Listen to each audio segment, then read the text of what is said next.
ఈ ఓంకార తత్వమును మనం అలవర్చుకున్నప్పుడే జన్మరహితమవుతుంది. Only when we cultivate and worship this Omkara principle, we can get rid of the birth. జన్మరహితమైనప్పుడే కర్మరహితం ఏర్పడుతుంది. Only when we get rid of birth, we can get rid of action.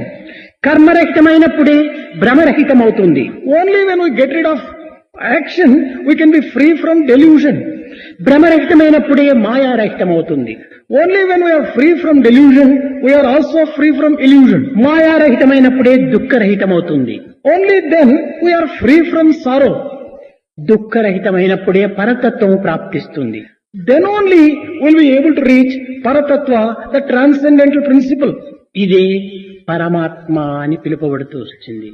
This very thing may be described as Paramatma. అనగా పరమాత్మ అనగా మన యొక్క జీవతత్వం నుండి ఉన్నటువంటి ఆత్మ పరమును చేరటం చేతనే పరమాత్మ అని చెప్పబడుతూ వచ్చింది. Paramatma refers to the Atman which is in us reaching that particular transcendent level. This may be described as Paramatman. అనగా మన మనోవృత్తులు పరతత్వమును పొందినప్పుడే ఇది పరమాత్మగా రూపొందుతుంది. When our tendencies and our mind reach the transcendental principle, then only it reaches Paramatma.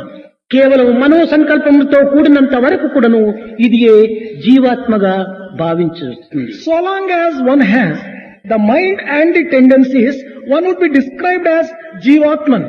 జీవాత్మ పరమాత్మ ప్రత్యేకించినటువంటివి కాదు. Jivatman and Paramatman are not two different entities. మానవుని యొక్క జీవితంలో పరమాత్మ ప్రత్యేకించినటువంటి యొక్క స్థాయిని ఉంటున్నాడు అనుకోవటమే పెద్ద అజ్ఞానం. It is only an ignorant person who thinks that there is a separate entity called Paramatman which is other than the life of person itself, life of humanity itself. మనస్సు యొక్క తత్వమును అధోగతి మార్గములో ప్రవేశపెట్టి కేవలం లౌకికమైనటువంటి యొక్క చర్యలు ఎందే మన జీవితమును వ్యర్థము గావించుకోవటమే ఇది జీవాత్మ యొక్క లక్షణం. The attributes and the qualities of Jivatman is to invest the entire life in the worldly things and things associated with this phenomenal world. మనసును ఊర్ధ్వగతిలో మనము ప్రయాణం సలిపి నిర్గుణ నిరాకారమైనటువంటి తత్వంలో నిత్యానంద స్థాయిని ముందు చెందినప్పుడే ఇదే పరమాత్మగా రూపొందుతుంది. Mind, when it is introduced into the area where it travels upwards towards God, towards Paramatman and reaches Nirguna Nirakara Parabrahman, అనగా బహిర్దృష్టి భ్రమలతో కూడినటువంటిది. externalized vision is full of illusion. అంతర్దృష్టి భ్రమరహితమైనటువంటిది. If you introvert your mind, then it will be free from delusion. ఈ భ్రమరహితమే పరమాత్మ తత్వము, భ్రమతో కూడినటువంటిదే జీవతత్వము. When it is associated with illusion, it is Jivatatmam.